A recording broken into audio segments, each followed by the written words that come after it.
elevator. I have no elevator. Oh! Alright guys, I'm here sitting in front of what remains of my most recent project. If you can't tell already, it's supposed to be a GB, that big clunky racer, where they just basically built a lane around a ginormous motor. Yeah, I built this thing out of a 4x8 sheet of this underground insulation that you can find at the hardware store. And it's actually really easy to cut out if you have a jigsaw. You just spray the plans on there like normal you would do for a foam board model. And the reason I built this was I crashed my Yak 54, the Extreme Flight 60-inch recently. So I had this big old motor, the Tenza 60 size 3D laying around, and I wanted to build something with it until I got my next Extreme Flight going. And this is what I came up with. It's got some $20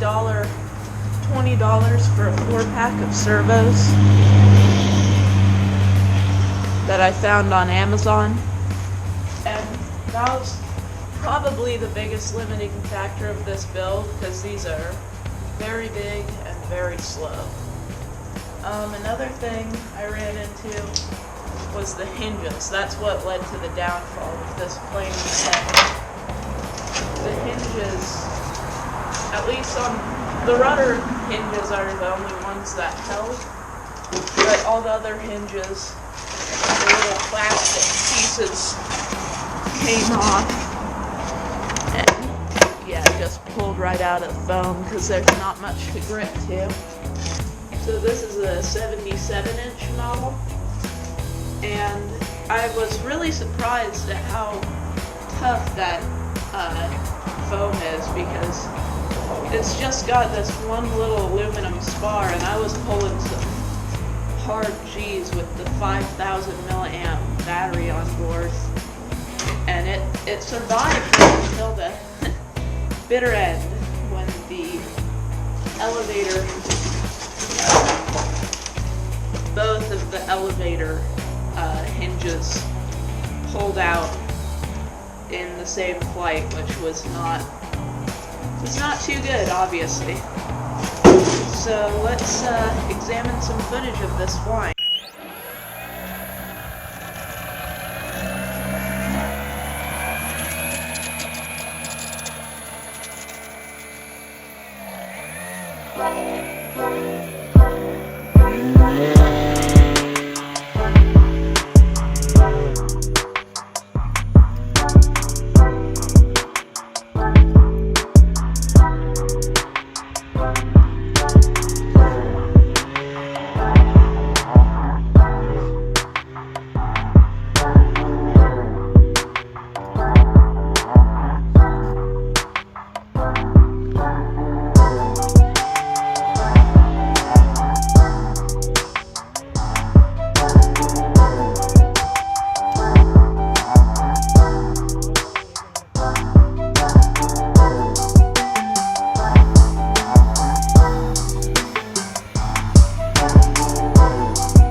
an elevator.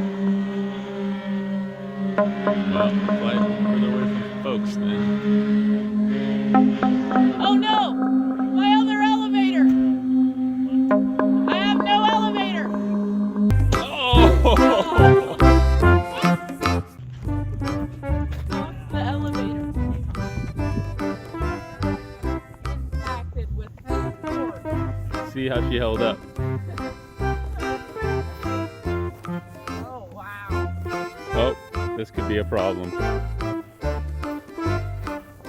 That might be the end of the TV, I'd say. Do we have our service? There's sort of a hole in the front of it. Motor. ESC. All right, I'll see if I can find a garbage bag.